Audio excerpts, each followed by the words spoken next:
엄마, 정말 괜찮을까요?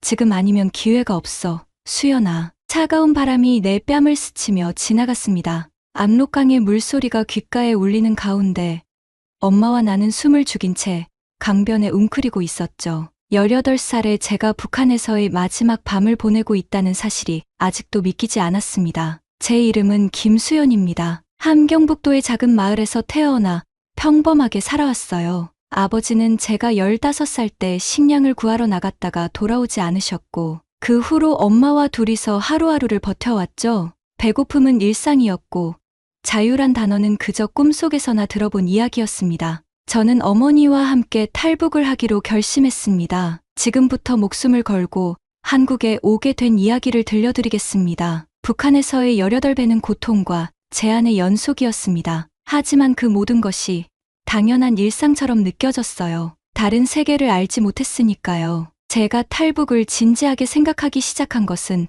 아버지가 돌아오지 않은 그 겨울부터였습니다. 아버지는 제가 15살 때 식량을 구하러 나가셨다가 돌아오지 않으셨어요. 처음에는 며칠이 지나면 돌아오실 거라고 생각했습니다. 하지만 며칠이 일주일이 되고 한 달이 되고 결국 소식은 끊겼어요. 나중에 들은 소문으로는 국경을 넘다가 체포되었다는 이야기도 있었고, 강을 건너다 사고를 당했다는 이야기도 있었습니다. 그 후로 엄마와 저는 더욱 힘든 생활을 했어요. 배급은 거의 끊겼고, 엄마는 몰래 장마당에서 작은 물건들을 팔아 근근히 살아갔습니다. 제가 학교에서 돌아왔을 때 종종 엄마가 쓰러져 있는 것을 발견했어요. 너무 배고픈 나머지 기력을 잃으신 거였죠. 그런데도 저를 위해 음식을 남겨두셨습니다. 수연아, 너는 꼭 공부해서 출세해야 해. 엄마는 항상 그렇게 말씀하셨어요. 하지만 북한에서 출세란 무엇을 의미했을까요? 아무리 열심히 공부해도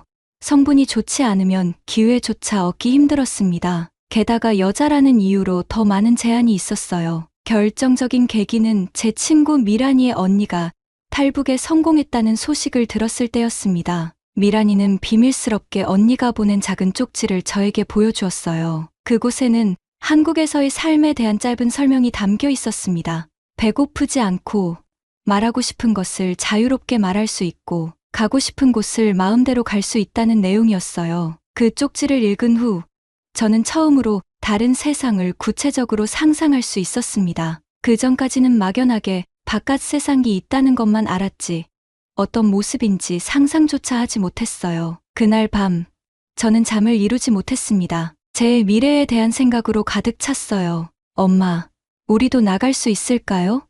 어느 날 조심스럽게 물었습니다. 엄마는 놀란 표정으로 저를 바라보셨어요. 그리고는 문을 꼭 닫고 낮은 목소리로 말씀하셨습니다. 수연아, 그런 생각은 매우 위험해. 절대 다른 사람에게 말하면 안 돼. 하지만 그날 이후 엄마의 눈빛이 달라졌어요. 뭔가를 결심한 듯한 강렬함이 있었습니다. 그리고 몇 주 후 엄마는 브로커를 만났고 탈북 계획이 시작되었어요. 탈북을 결심했던 건 단순히 배고픔을 피하기 위해서만은 아니었습니다. 물론 그것도 중요했지만 더 본질적인 이유는 선택의 자유를 갈망했기 때문이었어요. 북한에서는 무엇을 읽을지, 무엇을 입을지, 어디로 여행할지, 심지어 무슨 직업을 가질 것인지까지 모든 것이 제한되어 있었습니다. 저는 20살도 되기 전에 제 삶의 가능성이 이미 한정되어 있다는 느낌을 받았어요. 세상에는 제가 모르는, 경험하지 못한 수많은 것들이 있는데 저는 그것들을 결코 알지 못한 채 살아가야 한다는 것이 너무나 슬펐습니다. 나는 자유롭게 생각하고, 자유롭게 꿈꾸고, 자유롭게 살고 싶다. 탈북을 앞둔 밤, 제 마음속으로 그렇게 다짐했어요. 위험이 클 것이라는 것을 알았지만 그 위험보다 더 큰 것은 앞으로의 삶에 대한 희망이었습니다. 상상조차 할 수 없었던 가능성의 세계가 저를 기다리고 있다는 믿음이 저를 앞으로 나아가게 했어요. 그리고 무엇보다 엄마와 함께였기에 가능했습니다. 엄마의 강인함과 결단력, 그리고 저에 대한 무한한 사랑이 우리의 위험한 여정을 시작하게 한 원동력이었어요. 엄마는 저에게 더 나은 삶을 주기 위해 자신의 모든 것을 걸었고, 저는 그런 엄마의 희생이 헛되지 않도록 반드시 성공해야 한다고 다짐했습니다. 지금 아니면 기회가 없어. 수연아. 엄마의 그 말을 들었을 때 저는 이미 마음을 굳혔어요. 그날 밤 압록강을 향해 걸어가면서 저는 과거의 모든 것을 뒤로하고 미지의 미래를 향해 첫걸음을 내딛었습니다. 두려움보다 더 강했던 것은 자유에 대한 갈망이었어요. 그리고 그 갈망이 저를 지금 여기 새로운 삶으로 이끌었습니다. 수연아, 준비됐니? 차가운 바람이 내 뺨을 스치며 지나가고 압록강의 물소리와 함께 엄마의 목소리가 떨리고 있었어요. 엄마의 손을 꼭 잡은 채 저는 고개를 끄덕였습니다. 돌아갈 수 없는 선택이라는 걸 알고 있었죠. 우리를 기다리고 있던 브로커가 작은 손전등을 깜빡여 신호를 보냈어요. 때가 왔다는 신호였습니다. 이제 가자. 엄마가 낮은 목소리로 말했어요. 우리는 강둑을 조심스럽게 내려갔습니다. 발밑에 자갈이 굴러가는 소리가 심장을 쿵쿵 뛰게 만들었어요. 멀리서 국경 수비대의 발자국 소리가 들려왔고 그 순간 온몸이 얼어붙었죠. 엄마와 나는 재빨리 풀숲에 몸을 숨겼습니다. 숨소리조차 내지 않으려고 애쓰며 수비대가 지나가기를 기다렸어요. 마침내 발소리가 멀어지자 우리는 다시 강가로 나왔습니다. 차가운 물이 발목을 적시기 시작했지만 겨울의 압록강은 생각보다 얕았어요. 그것은 우리에겐 작은 행운이었습니다. 하지만 강을 건너는 순간 멀리서 외침이 들려왔어요. 거기 누구야? 갑작스러운 총성이 밤 공기를 갈랐습니다. 엄마가 내 손을 세게 잡아당겼고 우리는 필사적으로 강을 건너기 시작했어요. 차가운 물이 무릎까지 그리고 허리까지 차올랐죠. 숨이 턱 막혀왔지만 뒤돌아볼 순 없었습니다. 수연아, 절대 내 손을 놓지 마. 엄마의 목소리는 단호했어요. 물살은 점점 거세졌고 발밑이 자꾸 미끄러웠습니다. 한 번은 엄마의 손을 놓칠 뻔했지만 엄마는 놀라운 힘으로 제 손목을 붙잡았어요. 우리 뒤로 계속해서 총성이 울렸죠. 강 건너편의 어둠이 우리를 부르고 있었습니다. 자유, 혹은 또 다른 감옥으로 향하는 첫걸음이었을지도 모르겠네요. 마침내 중국 땅을 밟았을 때 엄마와 나는 숨을 헐떡이며 잠시 주저앉았습니다. 하지만 안도할 시간은 없었어요. 브로커가 우리를 재촉했고 우리는 곧바로 숲속으로 몸을 숨겼죠. 이제 우리는 탈북자, 아니 자유를 찾아 떠난 사람들이 되었습니다. 그날 밤 북한을 떠나며 저는 두려움과 동시에 희망을 느꼈어요. 두 발이 중국 땅을 밟는 순간 저는 알았습니다. 앞으로의 여정이 결코 쉽지 않을 거라는 것을. 하지만 그 어떤 어려움이 있더라도 자유를 향한 첫걸음을 내딛었다는 사실만으로도 가슴이 뛰었어요. 중국 땅에 발을 디딘 지 이틀째 되는 날이었습니다. 우린 작은 농가에 숨어 지내고 있었어요. 창문 밖으로는 북한과는 전혀 다른 풍경이 펼쳐져 있었죠. 멀리서 자동차 소리가 들려왔고 밤이면 환하게 빛나는 불빛들이 신기했습니다. 수연아, 절대 창문 가까이 가면 안 돼. 엄마가 주의를 주셨어요. 우리 같은 사람들을 찾는 눈이 어디에나 있으니까. 브로커는 우리에게 이틀만 기다리면 다음 목적지로 이동할 수 있다고 했습니다. 하지만 마음은 편치 않았어요. 중국에서 잡히면 북한으로 강제 송환된다는 이야기를 수없이 들어왔으니까요. 그리고 그 벌은 생각만 해도 무서웠습니다. 엄마, 우리 정말 한국까지 갈 수 있을까요?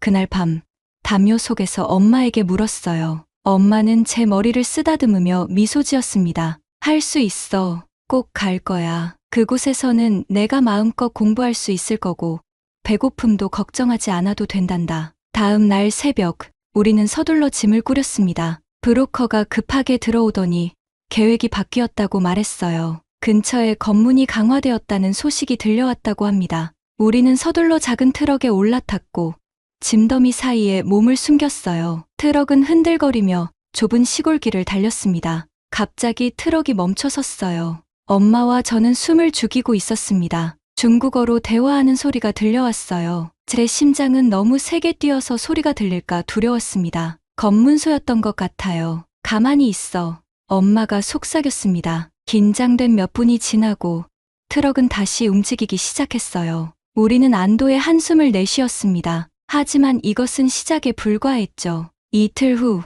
우리는 작은 도시의 숙소에 도착했습니다. 그곳에서 다른 탈북민들과 만났어요. 3명의 여자와 한 남자였습니다. 모두 우리처럼 북한을 탈출해 자유를 찾아 나선 사람들이었죠. 그들 중 한 명인 미영 언니는 이미 3년째 중국에서 숨어 지내고 있었다고 합니다. 여기서는 조심해야 해. 특히 여자들은 미영 언니가 말했어요. 인신매매단이 우리 같은 사람들을 노리고 있거든. 그날 밤, 저는 처음으로 북한 바깥 세상의 무서움을 느꼈습니다. 자유를 향한 길이 이렇게 위험할 줄은 몰랐어요. 하지만 돌아갈 수는 없었습니다. 오직 앞으로 나아갈 수밖에 없었죠. 일주일 후, 우리는 다시 이동을 시작했어요. 이번에는 기차를 타고 남쪽으로 향했습니다. 브로커는 우리에게 중국인처럼 행동하라고 했어요. 말을 하지 말고 눈을 마주치지 말라고 했습니다. 기차에서 내린 후 우리는 작은 버스로 갈아탔어요. 목적지는 베트남 국경이었습니다.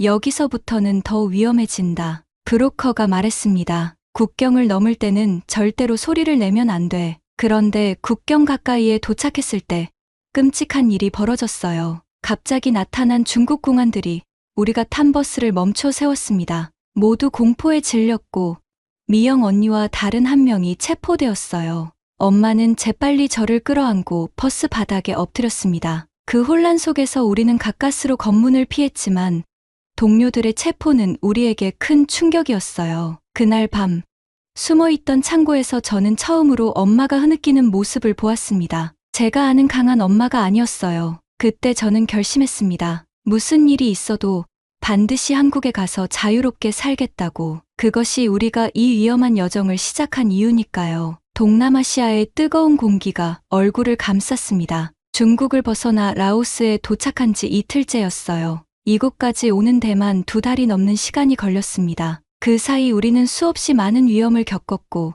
여러 번 절체절명의 순간도 있었죠. 수연아, 이제 조금만 더 가면 돼. 엄마가 말했어요. 엄마의 얼굴은 여정의 고단함으로 더욱 깊어진 주름이 생겼지만 눈빛만은 여전히 강했습니다. 우리는 라오스의 작은 마을의 허름한 숙소에 머물고 있었어요. 이곳에서 만난 새로운 브로커는 태국으로 넘어가는 길을 안내해준다고 했습니다. 태국에 도착하면 유엔 난민기구의 보호를 요청하고 그곳에서 한국으로 갈 수 있다는 말이었죠. 하지만 모든 것이 순탄치만은 않았습니다. 우리를 도와주겠다던 브로커가 갑자기 돈을 더 요구하기 시작했어요. 처음 약속했던 금액의 2배를 내지 않으면 더 이상 도울 수 없다고 했습니다. 엄마는 이미 모든 돈을 다 썼고 우리는 막막한 상황에 처했어요. 어떡하죠, 엄마?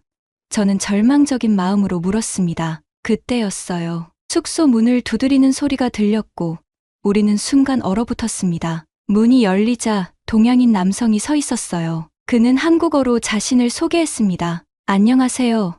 저는 이한별이라고 합니다. 탈북민 인권단체에서 활동하고 있어요. 처음에는 의심스러웠지만 이한별 씨는 우리에게 도움을 주기 위해 왔다고 설명했습니다. 그는 한국 NGO에서 파견되어 태국으로 가는 탈북민들을 돕고 있다고 했어요. 우리 같은 사람들을 이용하는 브로커들의 실태도 알고 있었습니다. 걱정 마세요. 제가 안전하게 태국까지 모셔다 드리겠습니다. 이한별 씨의 말에 엄마의 눈에 눈물이 고였어요. 이한별 씨 덕분에 우리는 다음 날 새로운 일행과 함께 태국 국경을 향해 출발했습니다. 우리처럼 탈북한 4가족이 더 있었어요. 그 중에는 5살 배기 아이도 있었습니다. 그 아이를 보며 저는 생각했어요. 저 아이는 자유로운 세상에서 자랄 수 있겠구나. 국경으로 가는 길은 험했습니다. 정글 속을 하루 종일 걸어야 했고 때로는 진흙탕에 발이 빠져 한참을 씨름하기도 했어요. 밤에는 모기떼와 싸우며 잠을 청했고 낮에는 뜨거운 태양 아래서 허기와 갈증을 견뎌야 했습니다. 하지만 모두가 서로를 도왔어요. 누군가 지치면 다른 사람이 손을 내밀었고 음식이 부족하면 나눠 먹었습니다. 힘들죠? 이한별 씨가 물었어요. 우리가 잠시 쉬고 있을 때였습니다. 네. 하지만 괜찮아요. 이 길을 지나면 자유가 있으니까요. 제가 대답했죠. 이한별 씨는 미소를 지으며 말했습니다. 수연 씨는 정말 강한 사람이네요. 한국에 가면 분명 멋진 삶을 살 수 있을 거예요. 그의 말에 저는 용기를 얻었어요. 그리고 처음으로 구체적인 꿈을 꾸기 시작했습니다. 한국에 가서 대학에 가고 싶었어요. 북한에서는 상상도 할 수 없었던 일이죠. 배우고 싶은 것도 많았습니다. 읽고 싶은 책도 많았고요. 마침내 3일 후 우리는 태국 국경에 도착했습니다. 그곳에서 태국 경찰에 자진해서 체포되었어요. 이상하게 들릴 수도 있지만 이것이 유엔 난민기구의 도움을 받는 가장 확실한 방법이었습니다. 태국 이민국 수용소에 머물면서 한국행을 기다리는 과정이 시작된 거죠. 수용소 생활은 힘들었지만 최소한 북한으로 강제 송환될 걱정은 없었어요. 유엔 난민기구 직원들이 정기적으로 방문해 우리의 상황을 확인했고 한국 정부와의 협력을 통해 한국행을 준비해 주었습니다. 그곳에서 우리는 다른 많은 탈북민들을 만났어요. 각자의 이야기는 달랐지만 모두가 같은 꿈을 품고 있었습니다. 자유롭게 살고 싶다는 꿈을요. 수연아, 이제 정말 갈 수 있을 것 같다. 어느 날 밤, 엄마가 속삭였습니다. 우리는 태국 수용소에서 한 달 넘게 지내고 있었어요. 그날 저는 별이 가득한 하늘을 바라보며 생각했습니다. 압록강을 건너던 그 밤부터 지금까지 우리는 얼마나 많은 별빛 아래 걸어왔는지, 그리고 이제 곧 그 별빛은 우리에게 새로운 삶의 시작을 알리는 빛이 될 거라고요. 드디어 그날이 왔습니다. 태국 수용소에서 2달 가까이 지낸 후 우리는 마침내 한국행 비행기를 탔어요. 기내에 앉아 창밖을 내다보는데 눈물이 자꾸만 흘러내렸습니다. 지난 몇 개월간의 여정이 주마등처럼 스쳐 지나갔어요. 압록강을 건너던 그 겁에 질린 밤부터 중국에서의 도주, 동남아시아의 숨막히는 정글까지 모든 순간이 이 비행기 안에서 저를 엄습했습니다.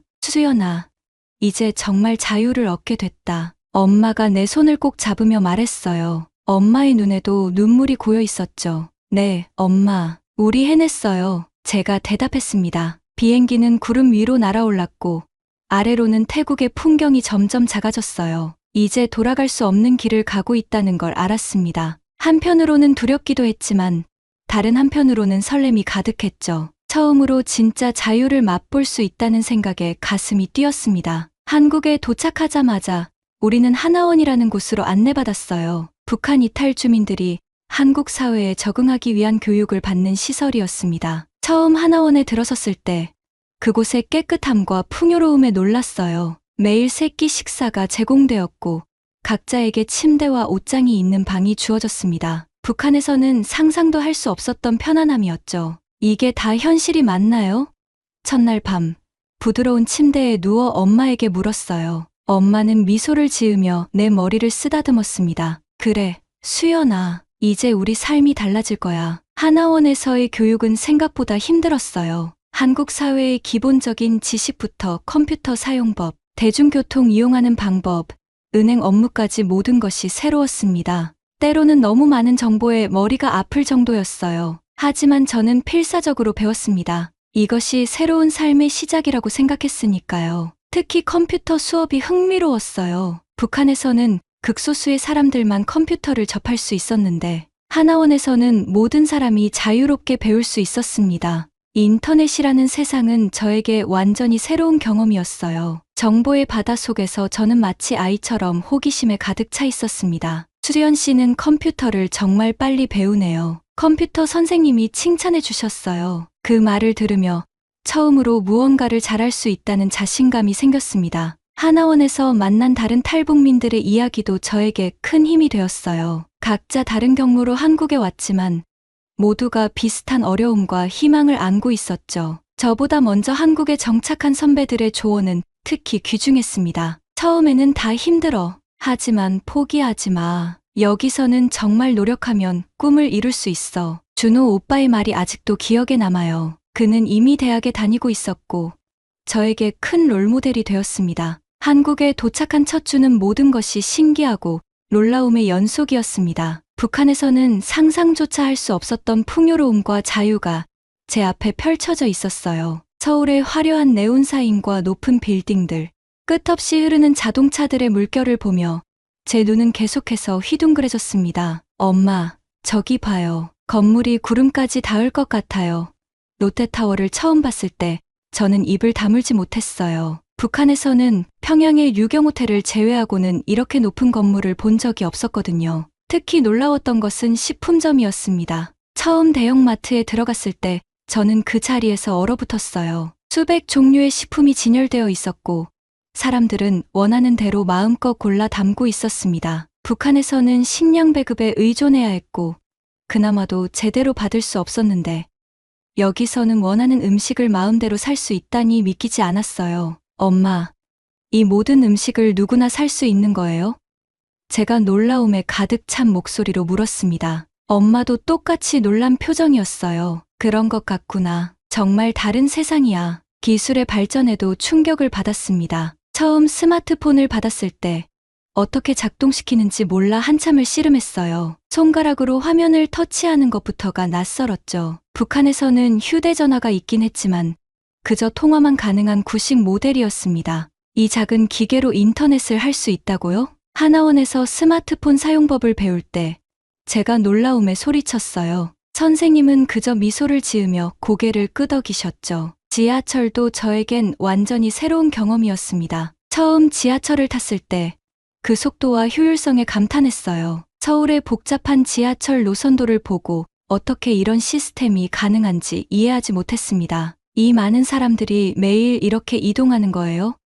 복잡한 출근 시간에 지하철을 타보고 엄마에게 물었죠. 가장 놀라웠던 것은 아마도 정보에 대한 자유였을 거예요. 도서관에 처음 갔을 때 수만 권의 책을 자유롭게 열람할 수 있다는 사실에 눈물이 날 뻔했습니다. 북한에서는 허가된 책만 제한적으로 읽을 수 있었는데 여기서는 어떤 주제의 책이든 자유롭게 읽을 수 있었어요. 제가 정말 이 모든 책을 읽어도 되나요?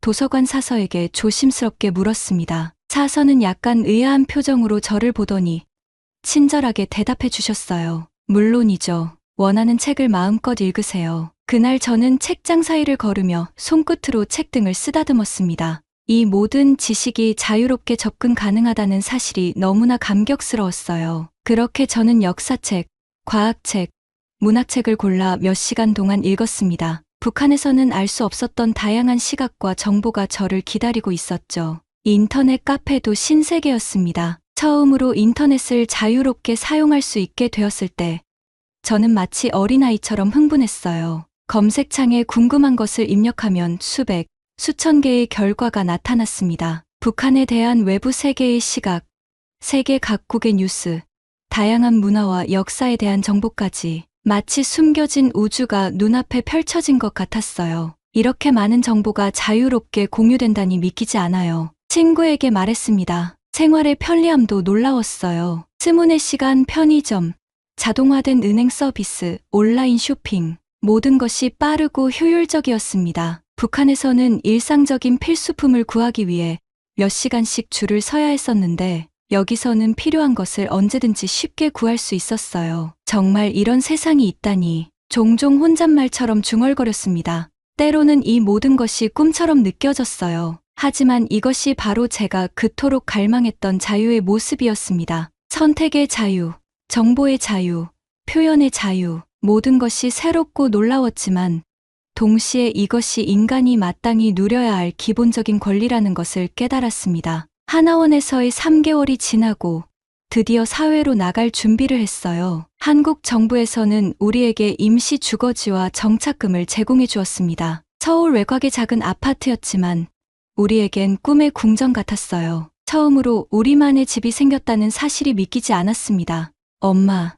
이제 우리 집이 있어요. 아파트 문을 열고 들어서며 말했죠. 엄마는 눈물을 훔치며 고개를 끄덕였습니다. 그래, 수연아, 이제 정말 우리 집이야. 새로운 삶이 시작되었지만 도전은 계속되었어요. 가장 큰 어려움은 언어였습니다. 북한과 한국은 같은 한국어를 쓰지만 많은 단어와 표현이 달랐어요. 특히 외래어와 영어 단어들이 섞인 한국말은 저에게 완전히 새로운 언어처럼 느껴졌습니다. 인터넷, 스마트폰, 카페 같은 단어들이 일상적으로 사용되는 것이 신기했어요. 학교에 다니기 시작했을 때는 더 큰 벽에 부딪혔습니다. 한국 학생들과의 문화적 차이, 학업적 격차가 생각보다 컸어요. 특히 영어는 제게 가장 큰 난관이었습니다. 북한에서는 영어를 거의 배우지 않았는데 한국에서는 모든 학생들이 영어를 자유롭게 구사하는 것 같았어요. 하지만 저는 포기하지 않았습니다. 밤늦게까지 공부했고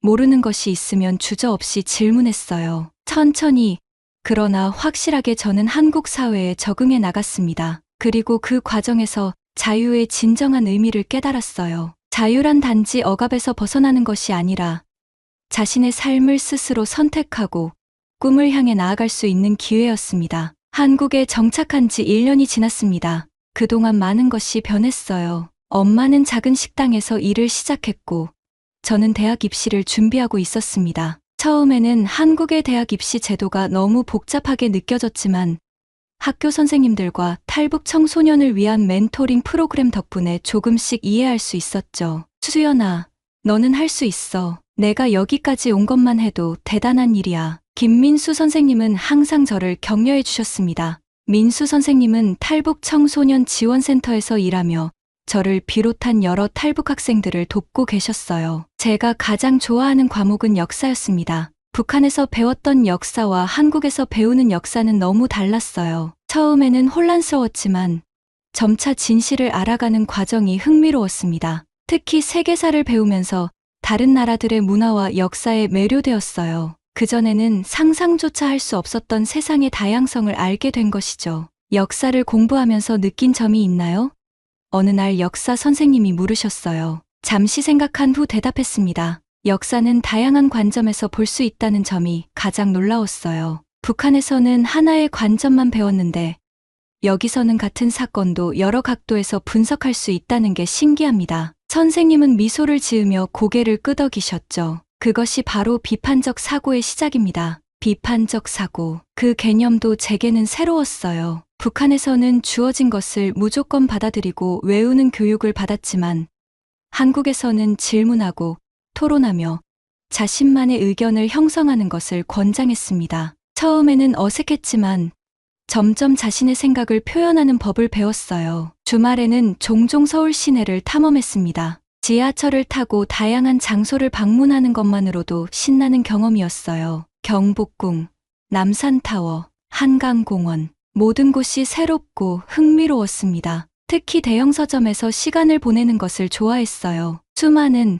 그것도 다양한 책들이 가득한 공간은 저에게 천국 같았습니다. 이런 곳이 있다니 믿기지 않아요. 처음 교보문고에 갔을 때 엄마에게 말했죠. 북한에서는 책을 구하기도 어려웠는데 여기는 모든 종류의 책이 있어요. 그러나 적응 과정이 항상 순탄했던 것은 아닙니다. 가끔 한국 학생들의 무심한 질문이나 시선이 상처가 될 때도 있었어요. 어떤 친구들은 단순한 호기심에서 질문했지만 그 질문들이 때로는 아픈 기억을 떠올리게 했습니다. 북한에서는 정말 풀을 먹고 살아요? 한 번은 한 학생이 물었어요. 그런 질문을 받을 때마다 복잡한 감정이 들었습니다. 화가 나기도 했고 슬프기도 했어요. 하지만 동시에 이해했습니다. 그들은 단지 몰랐을 뿐이니까요. 그래서 저는 가능한 한 솔직하게 대답하려고 노력했어요. 식량난이 심할 때는 정말 어려웠어요. 하지만 모든 북한 사람들이 그런 건 아니에요. 그곳에도 평범한 일상을 살아가는 사람들이 있습니다. 시간이 지날수록 저는 이런 질문들에 더 편안하게 대답할 수 있게 되었어요. 오히려 이것이 북한의 현실을 알리는 기회라고 생각하기 시작했습니다. 제 경험을 통해 사람들이 북한에 대한 편견을 줄이고 더 깊이 이해할 수 있다면 그것도 의미 있는 일이라고 생각했죠. 대학 입시가 다가오면서 스트레스도 커졌습니다. 다른 학생들보다 기초 지식이 부족했기 때문에 더 열심히 공부해야 했어요. 밤늦게까지 공부하는 날이 많았고 가끔은 너무 힘들어 포기하고 싶을 때도 있었습니다.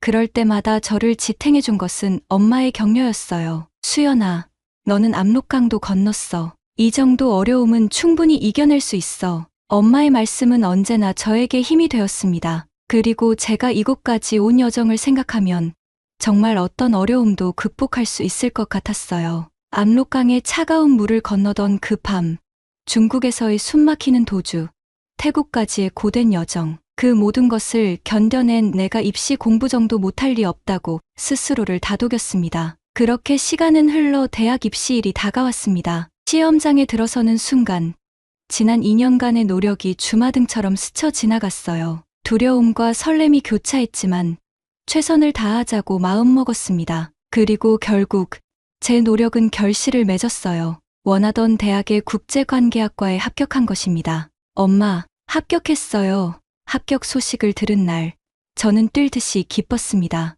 엄마는 아무 말 없이 저를 꼭 안아주셨어요. 그 포옹 속에는 우리가 함께 걸어온 모든 여정의 의미가 담겨 있었습니다. 대학 생활은 제게 또 다른 세계였습니다. 첫 수업을 들으러 가던 날, 가슴이 두근거렸어요. 캠퍼스는 생각보다 훨씬 넓었고, 다양한 국적과 배경을 가진 학생들로 가득했습니다. 제가 북한에서 왔다는 사실은 더 이상 큰 이슈가 아니었어요. 여기서는 모두가 저마다의 이야기를 가진 개인으로 존중받았습니다. 안녕하세요.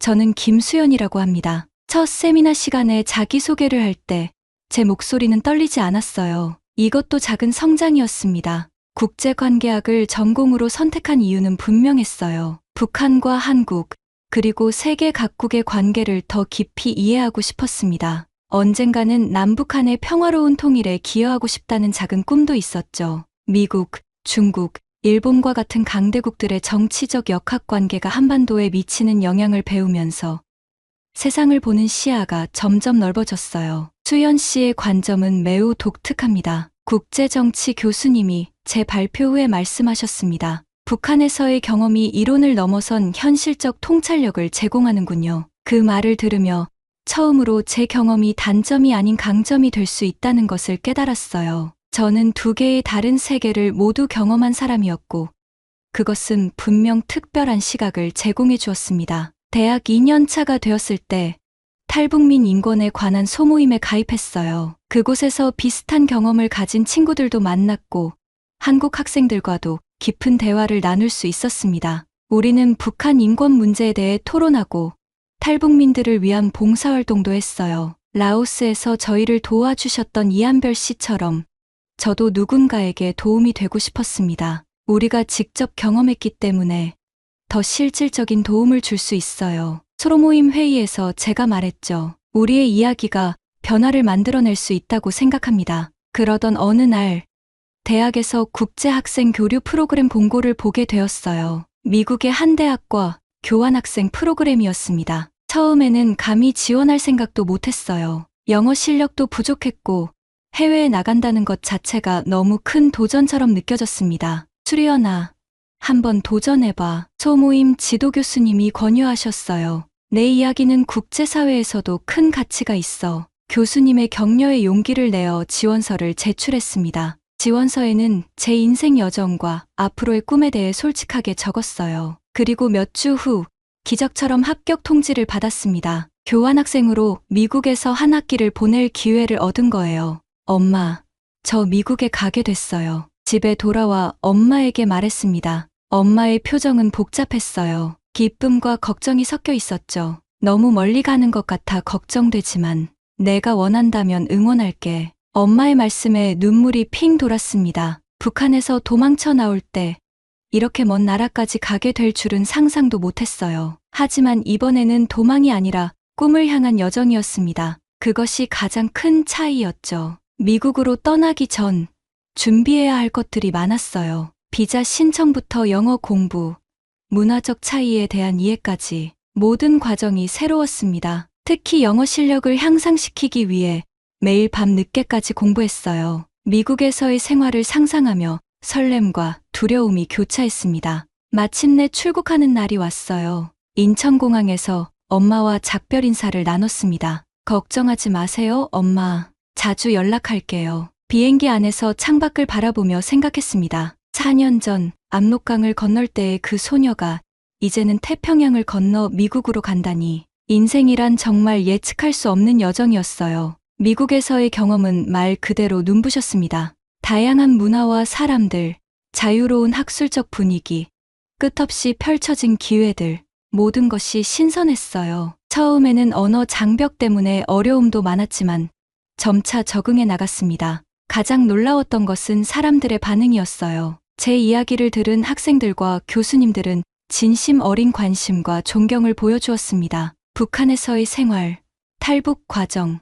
한국에서의 적응기. 제 경험은 그들에게 새로운 세계를 보여주는 창문이 되었어요. 수연, 내 용기와 결단력이 정말 대단해. 한 미국인 친구가 말했습니다. 많은 사람들이 내 이야기에서 영감을 받을 거야. 그때 처음으로 깨달았어요. 제 과거의 상처와 고난이 단지 극복해야 할 장애물이 아니라 다른 사람들에게 희망을 전하는 이야기가 될 수 있다는 것을요. 그래서 저는 용기를 내어 대학 내 여러 모임에서 제 경험을 나누기 시작했습니다. 처음에는 부끄럽고 어색했지만 점차 자신감이 생겼어요. 특히 인권 관련 수업에서 제 증언은 교수님과 학생들에게 큰 영향을 주었습니다. 교과서에서만 배웠던 북한의 인권 상황을 직접 경험한 사람의 이야기로 들을 수 있었기 때문이었죠. 제 작은 목소리가 변화를 만들어내는 씨앗이 될 수 있다는 희망이 생겼어요. 미국에서의 한 학기는 눈 깜짝할 사이에 지나갔습니다. 돌아가기 전날 밤, 캠퍼스 잔디밭에 앉아 별을 바라보며 생각했어요. 이제 나는 어디로 가고 있는 걸까? 확실한 것은 더 이상 도망치는 것이 아니라 무언가를 향해 나아가고 있다는 것이었습니다. 제 삶의 방향이 바뀌었어요. 과거의 상처를 딛고 일어나 이제는 미래를 향해 달려가고 있었습니다. 한국으로 돌아온 후 저는 더 분명한 목표를 가지게 되었어요. 국제기구에서 일하며 북한 인권과 난민 문제에 기여하고 싶었습니다. 그래서 더 열심히 공부했고 다양한 활동에 참여했어요. 제 이야기가 세상에 알려질수록 더 많은 사람들이 북한의 현실과 탈북민들의 어려움에 관심을 갖게 되었습니다. 대학교 4학년이 되었을 때 저는 인생의 중요한 기로에 서 있었습니다. 졸업 후의 진로를 결정해야 할 시간이 다가오고 있었어요. 모든 대학생들이 그렇듯이 저도 미래에 대한 고민으로 밤을 지새울 때가 많았습니다. 수연 씨는 졸업 후 어떤 계획이 있나요? 지도 교수님이 상담 시간에 물으셨어요. 잠시 생각한 후 대답했습니다. 유엔 난민기구나 국제인권단체에서 일하고 싶어요. 제가 직접 경험한 것을 바탕으로 다른 사람들을 돕고 싶습니다. 교수님은 미소를 지으며 고개를 끄덕이셨어요. 수연 씨의 경험과 열정은 그런 분야에서 큰 자산이 될 겁니다. 추천서가 필요하면 언제든지 말해요. 그날 이후 저는 국제기구 인턴십에 지원하기 시작했습니다. 하지만 경쟁이 치열했고 여러 번 거절당하기도 했어요. 좌절감이 밀려올 때마다 제가 걸어온 길을 되돌아보며 힘을 냈습니다. 압록강을 건널 때도, 정글을 지날 때도, 대학에 입학할 때도 항상 어려움이 있었지만 결국 이겨냈었죠. 그러던 어느 날 기적 같은 소식이 들려왔어요. 유엔 산하의 한 인권단체에서 인턴 면접 기회를 얻게 된 것이었습니다. 서울에 있는 사무소였기 때문에 만약 합격한다면 엄마와 함께 살면서 일할 수 있었어요. 면접 당일 긴장으로 손이 떨렸습니다. 하지만 제 이야기를 솔직하게 나누자 면접관들은 진심 어린 관심을 보여주셨어요. 그리고 일주일 후 합격 통지를 받았습니다. 엄마, 제가 유엔 단체에서 일하게 됐어요. 집에 돌아와 기쁜 마음으로 외쳤죠. 엄마는 놀란 표정으로 저를 바라보셨어요. 정말이니? 우리 수연이가 유엔에서 일한다고? 그날 밤 엄마와 함께 특별한 저녁 식사를 했습니다. 북한에서 먹던 옥수수죽이 아닌 맛있는 삼겹살과 김치찌개였어요. 식사를 하며 엄마와 함께 지난 날들을 회상했습니다. 엄마, 그때 엄마가 용기를 내지 않았다면 우리는 지금도 북한에 있었을 거예요. 제가 말했어요. 엄마는 잠시 생각에 잠기더니 말씀하셨습니다. 아니, 수연아, 내가 그 힘든 여정을 견뎌낸 거야. 엄마는 그저 옆에 있었을 뿐이야. 인턴 생활은 생각보다 훨씬 바빴습니다. 매일 새로운 것을 배웠고 다양한 국가에서 온 사람들과 협력했어요. 제 주요 업무는 북한 인권 상황을 모니터링하고 탈북민들의 증언을 기록하는 것이었습니다. 제 경험을 바탕으로 더 효과적인 인터뷰, 방법과 지원 프로그램을 제안하기도 했어요. 처음 탈북민 인터뷰를 진행했을 때 묘한 감정이 들었습니다. 예전에는 제가 인터뷰를 받는 위치였는데 이제는 반대편에 서 있었기 때문이었죠. 하지만 그것이 저만의 강점이기도 했어요. 그들의 고통과 두려움을 직접 이해할 수 있었으니까요. 저도 여러분과 같은 길을 걸었습니다. 인터뷰를 시작하기 전에 항상 말했어요. 여러분의 이야기는 소중합니다. 그리고 그 이야기가 세상을 바꿀 수 있어요. 6개월간의 인턴십이 끝나갈 무렵 상사가 저를 사무실로 불렀습니다. 그리고 놀라운 제안을 해주셨어요. 정식 직원으로 일할 기회를 주신 것이었습니다. 북한 인권 특별 프로젝트에 참여하는 역할이었어요. 김수연 씨는 이 일에 가장 적합한 사람입니다. 당신의 경험과 전문성은 우리 팀에 큰 도움이 될 거예요. 상사가 말씀하셨습니다. 그 순간 제 눈에 눈물이 고였습니다. 고단했던 여정이 이렇게 의미 있는 결실을 맺을 줄은 상상도 못했어요. 엄마에게 이 소식을 전했을 때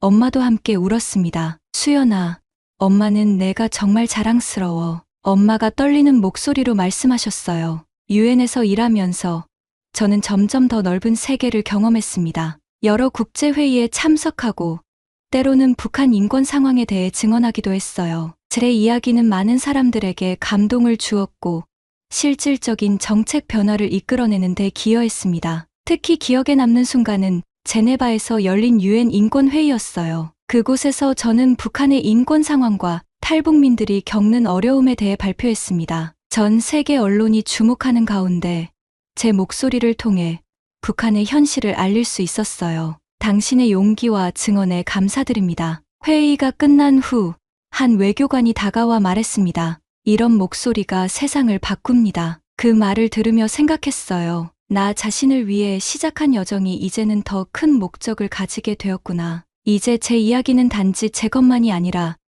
여전히 자유를 찾아 위험한 여정을 떠나는 모든 사람들의 이야기이기도 했습니다. 일과 함께 개인적인 성장도 계속되었어요. 한국 생활에 완전히 적응했고 다양한 취미와 관심사도 발전시켰습니다. 특히 제가 좋아하게 된 것은 사진 찍기였어요. 카메라로 순간을 담는 것은 제게 일종의 치유였습니다. 제가 놓친 많은 순간들, 기억하지 못하는 순간들을 이제는 영원히 간직할 수 있었으니까요. 자유롭게 여행을 다니는 것도 큰 기쁨이었습니다. 북한에 있을 때는 상상도 할 수 없었던 일이었죠. 부산의 해변, 제주도의 오름, 강원도의 산맥, 한국의 아름다운 풍경을 마음껏 누렸어요. 가끔은 임진강 건너 보이는 북한 땅을 바라보기도 했습니다. 그곳에 남겨둔 친구들, 이웃들을 생각하며 언젠가 그들도 자유를 누릴 수 있기를 간절히 바랐어요. 언젠가 우리 모두 자유롭게 만날 수 있는 날이 올까요? 한 번은 엄마에게 물었습니다. 엄마는 강 건너 북한 땅을 바라보며 조용히 대답하셨어요. 반드시 올 거야, 수연아. 우리가 그날을 위해 살아가는 거니까. 저녁을 함께 먹으며 엄마와 저는 지난 10년을 돌아보았습니다. 북한에서의 삶, 목숨을 건 탈출, 중국에서의 도주, 동남아시아를 거쳐 한국에 도착하기까지의 여정, 그리고 한국에서의 적응과 성장, 대학 생활, 유엔에서의 커리어까지 모든 순간이 우리를 지금 여기로 이끌었어요. 엄마, 후회하지 않으세요?